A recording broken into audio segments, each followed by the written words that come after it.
Bonjour à tous et bonjour à toutes et bienvenue sur ma chaîne YouTube et plus particulièrement sur cette playlist que j'ai décidé de dédier aux couples recomposés. Oui, parce que j'ai envie de me spécialiser dans votre accompagnement parce que je sens à quel point c'est un enjeu primordial et que vous êtes de plus en plus nombreux. Voilà.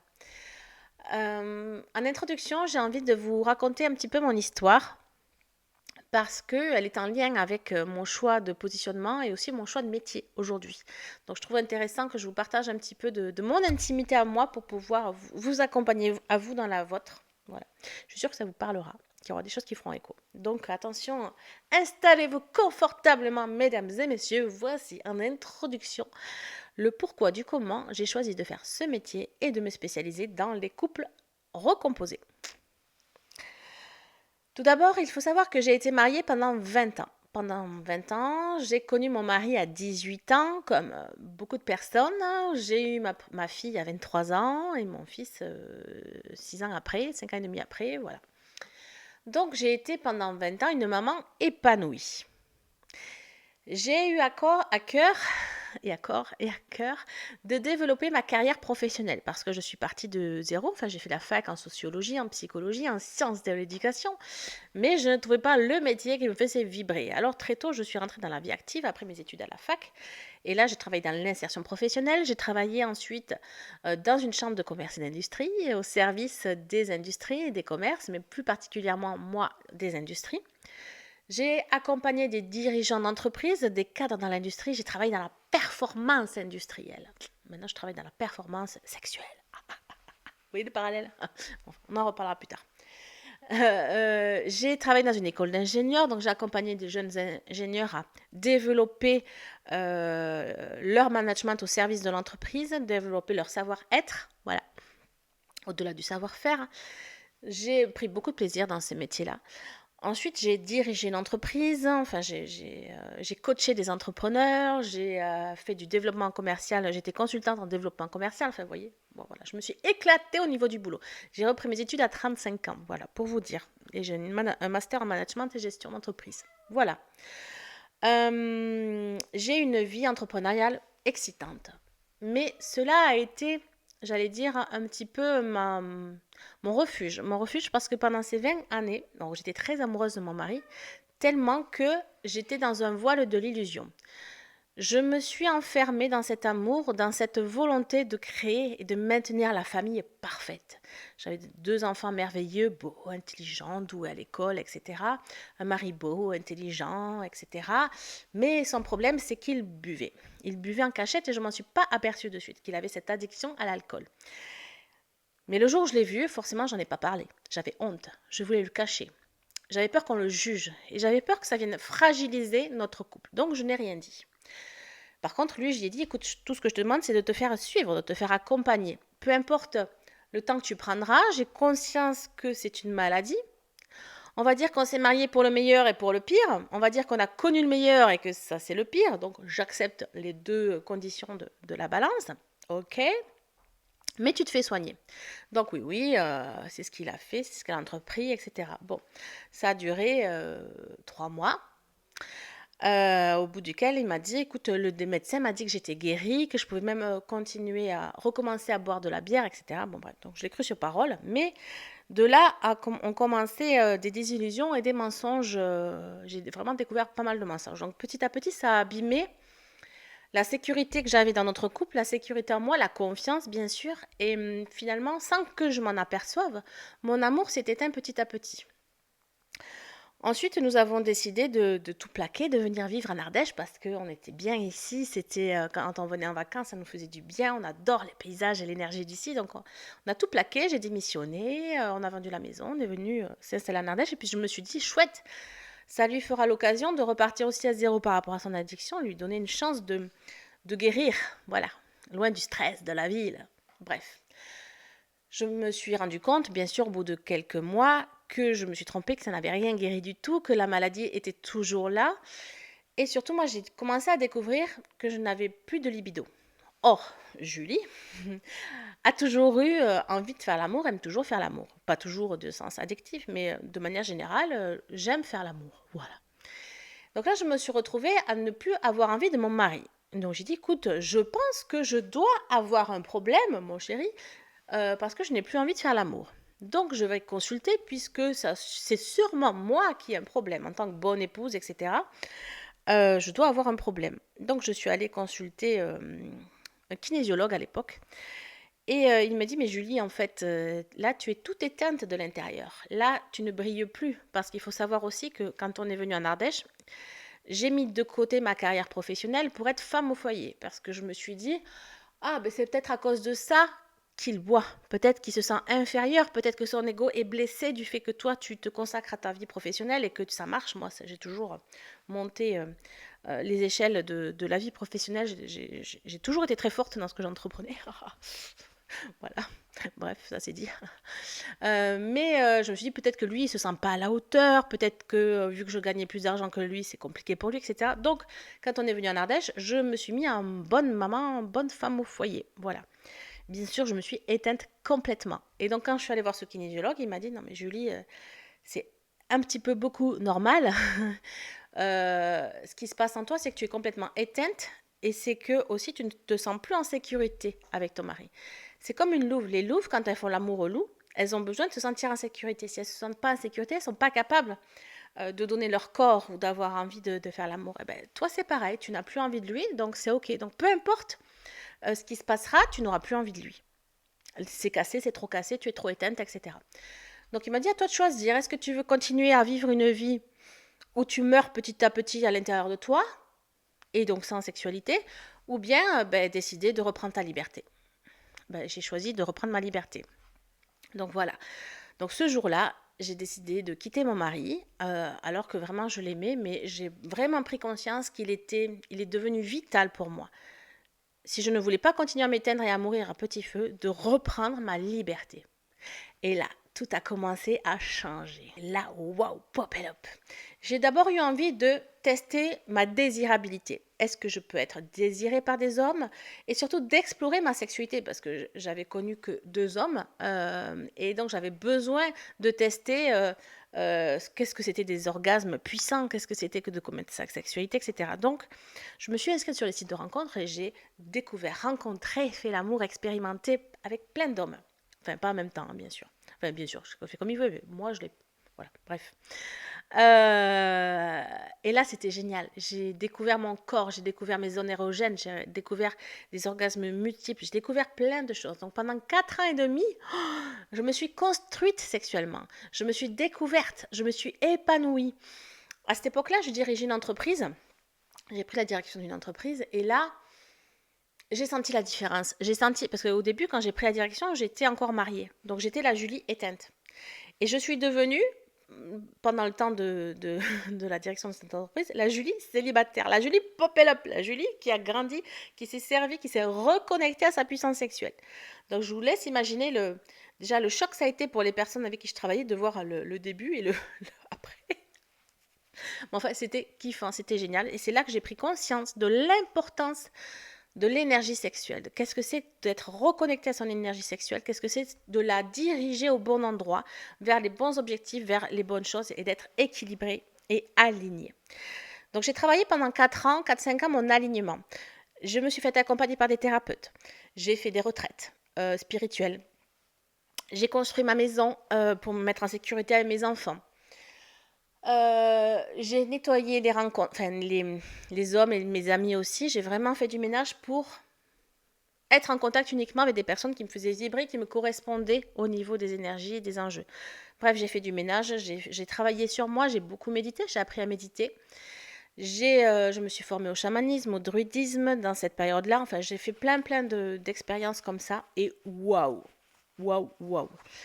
À un moment donné, j'ai même appris à aimer mon célibat. J'étais tellement bien, j'avais mon chez moi, ma maison de bois dans les bois, avec mes enfants. Je savais utiliser maintenant mon énergie sexuelle sans personne d'autre, je savais me faire vibrer. Donc, j'ai décidé à un moment donné de ne plus chercher d'amoureux. Mais forcément, c'est à ce moment-là qu'il est arrivé. À ce moment-là, j'avais décidé de ne plus faire de rencontres et il est arrivé, il a même été un peu trop insistant. Mais heureusement qu'il a osé venir me chercher. Et à partir de ce moment-là, ça a été très vite. J'ai rencontré un homme avec une âme mais extraordinaire, avec qui une alchimie charnelle s'est tout de suite mise en place. Et waouh! Et donc ça a été vite parce on avait chacun deux enfants, donc en plus à peu près du même âge. Et on avait très vite envie d'être l'un avec l'autre et de construire. Moi, j'ai toujours désiré refaire une vie de famille reconstituée, avoir une grande maison avec plein d'enfants, refaire la fête. Vraiment, la famille recomposée et vivre avec mon chéri, pour moi, c'était important. C'était important aussi d'avoir des beaux enfants. Je ne sais pas pourquoi, mais moi, j'idéalisais cette vie de famille recomposée comme à la télé, là.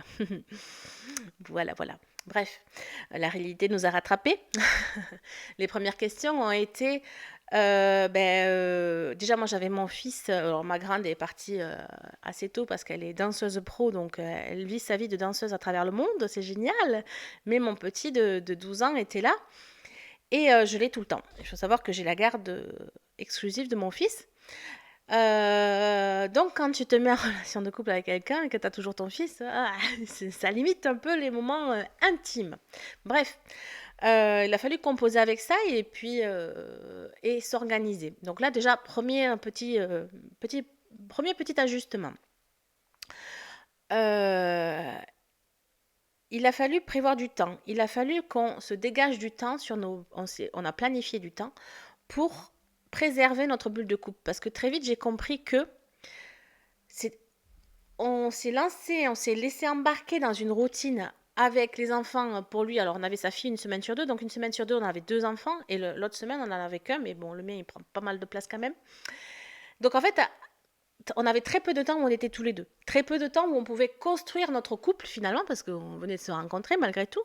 Et on avait quand même les devoirs à gérer, la douche à surveiller, les copains à contrôler, le téléphone à surveiller, les jeux, etc. En fait, il y avait toute la logistique parentale de suite, en même temps que la logistique et les besoins de couple. Donc ça a été très rock'n'roll de caler tout ça. En même temps, le fait de me sentir aimée, désirée par un homme avec qui j'avais envie de construire, ça m'a fait flipper grave. Est-ce que je suis à la hauteur? Est-ce que je suis pas trop grosse pour lui? Est-ce qu'il va toujours me désirer? Est-ce que je me sens en sécurité avec lui? Est-ce qu'il va aimer mon corps? Etc., etc. Donc là, toutes les peurs sont venues au même moment, au début de notre construction de couple, de la gestion des enfants, tout est venu. Et puis, vu qu'on n'habitait pas ensemble au début, c'était accentué par oh là là, il m'a pas répondu. Oh là là, la distance, la gestion de la distance mêlée à toutes ces peurs qui sont arrivées et toute cette contrainte logistique était quand même un peu fatigante quand même. Donc avec la fatigue, etc., j'avoue que j'ai pas mal, me suis vraiment posé beaucoup de questions. Est-ce qu'il vaut mieux pas arrêter pour ne pas souffrir? Ah ouais, mais attends, si j'arrête, je risque de passer à côté d'un truc quand même super et qu'à la base je voulais. Donc voilà, deuxièmement, c'est ça. C'est vraiment la confrontation à tous les enjeux qui étaient là. Entre la gestion de l'ex aussi, parce qu'à ce moment-là, j'étais encore en conflit avec le père de mes enfants. Donc il y a la gestion de l'ex ou des fois des ex. Lui, c'était son ex. Il y a eu la gestion des croyances. Tout ce que je croyais sur l'amour, sur le couple, sur l'homme même, ça a été quand même un peu secoué avec lui. Il y a eu toute la gestion de mes blessures à moi du passé, du manque de confiance en moi que j'ai eu, parce que je me suis souvent trouvée trop grosse. Bon, c'est le cas pour certains, hein. Beaucoup n'aimaient pas mon corps, mes formes, et savaient me le dire d'ailleurs. Donc du coup, à un moment donné, ça vient quand même toujours te chatouiller, hein, parce que quand t'approches, quand t'as entre 40 et 50 ans, tu te dis que t'as des chances que ça s'arrange pas, quoi, voilà. J'ai plus le même corps qu'à 20 ans, donc il a fallu aussi, enfin j'ai eu des peurs par rapport à ça, c'est que, ben voilà, est-ce que physiquement je vais toujours lui plaire, etc. Donc j'ai eu plein d'enjeux. Est-ce qu'il va s'entendre avec mes enfants? Est-ce que je vais m'entendre avec ses enfants? Et où est-ce qu'on va aller habiter? Est-ce qu'on va aller habiter chez moi, chez lui, au milieu? Et lui, il a son entreprise, moi j'ai la mienne. Comment on n'est pas du coup, on peut pas changer de travail comme ça? Comment on gère, voilà, le quotidien? Comment on gère la logistique familiale? L'école, ils n'étaient pas dans le même collège, nos petits. Donc comment on gère tout ça? Enfin, ça a été des questions assez puissantes, assez lourdes de conséquences qui se sont immiscées très vite au début de la construction de notre couple, alors que on n'avait pas construit notre bulle de couple. On ne savait pas vraiment ce qu'on désirait, quels étaient nos besoins, ce qu'on avait envie, enfin, tout allait très très vite. Donc ça, voilà, c'était vraiment un constat que j'ai eu. En même temps, donc troisièmement, ça a été toutes ces peurs qui sont remontées à la surface de ma vie de mariée pendant 20 ans. Attention, est-ce qu'il n'a pas des addictions? Alors j'allais voir, alors, il y avait une cave avec plein de bouteilles de vin, donc j'ai demandé, mais tu fais quoi de toutes ces bouteilles de vin? Enfin voilà, forcément, hein, il a été un petit peu interrogé sur ça, et par mes enfants aussi, hein, qui à chaque fois qu'ils le voyaient avec un verre à la main, ils le regardaient d'un air de travers. Voilà. Euh, Forcément, on ne veut pas reproduire les schémas du passé, donc la libido, ben, moi j'ai fait super gaffe dès le début. Attends, est-ce que j'ai envie de lui? Est-ce que j'ai pas envie de lui? Qu'est-ce que ça veut dire? Est-ce que je me sens en sécurité? Je savais que par mon expérience passée, j'avais besoin de me sentir en sécurité pour pouvoir faire l'amour. Donc est-ce que j'ai vérifié de suite? Voyons comment je me sens dans ses bras. Est-ce que je me sens en sécurité ou pas? Voilà. Donc il y a eu tout ça qui est venu tout mélanger, tout vérifier, euh, toutes ces peurs qui sont venues me polluer aussi au début de ma construction. Ensuite, il y a eu, troisièmement, ce que j'ai compris. J'ai compris que, à un moment donné, j'ai fait une pause. J'ai fait une pause dans ma tête, dans mes énergies. Je me suis dit, attends, là, calme-toi, Julie, reviens à l'intérieur de toi. Qu'est-ce que j'ai appris pendant ces 4 années de célibat? J'ai appris à méditer, j'ai appris à respirer, j'ai appris à me recentrer, j'ai appris à me remettre en priorité, j'ai appris à écouter mon corps et mon intuition. Donc, j'ai pris des moments pour moi. Je lui ai expliqué que j'avais besoin un petit peu de me recentrer sur tout ça et j'ai repris ma routine de célibataire. Donc des méditations, de la respiration, du recentrage, d'écoute de mon corps, etc. Et surtout, ce qui était important pour moi, ça a été de faire un bilan. Donc j'ai fait un bilan comme je faisais avec mes coachés quand j'étais en coaching plus business. J'ai fait un bilan en état des lieux de la situation et un bilan émotionnel et relationnel. Voilà. Qu'est-ce que j'ai compris de mes relations passées? Qu'est-ce que j'ai compris sur moi? Qu'est-ce que je désire? De quoi j'ai besoin? Et qu'est-ce que j'ai envie pour cette relation? Et j'ai décidé les 3 premiers besoins, de les mettre vraiment en priorité et que c'était des parts non négociables. Que ça, mes désirs, mes besoins, voilà, lister des priorités et qu'il y en avait des non négociables. Ensuite, j'ai décidé de travailler sur ma sexualité aussi avec lui pour savoir comment m'adapter. Parce que j'avais développé une sexualité personnelle et là, on allait développer et vouloir construire une sexualité relationnelle. Donc, c'est pas pareil. Ensuite, il a fallu aussi veiller à l'entente familiale, des enfants entre eux, de moi avec mes beaux-enfants et lui avec mes enfants. Donc, et en plus les ex au milieu, parce que ça reste les parents, le père, la mère et tout ça, qui ont toujours leur mot à dire sur votre fonctionnement, etc., surtout quand ils ne vous connaissent pas. Donc, et parfois même les grands-parents, les frères, les sœurs, etc., les oncles et les tantes, donc du coup. Bref, ça a été hyper compliqué de veiller à reconstituer un espace sécurisant, un cadre bienveillant aussi, où tout le monde se sent à sa place, tout le monde retrouve une place, parce que ben moi, mon fils, pendant 4 ans et demi, c'était l'homme de la maison pour lui, donc forcément, quand un autre homme est arrivé, ça a été un peu rock'n'roll, et pareil pour sa fille, la petite qui avait eu que sa place, donc il a fallu anticiper tout ça.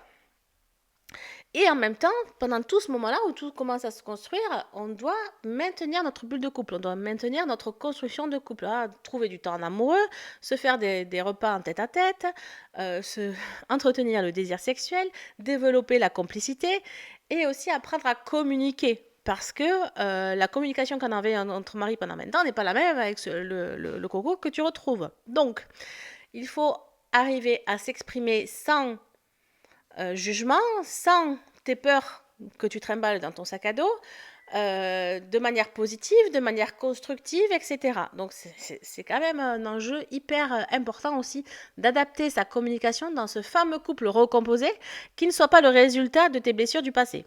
Voilà.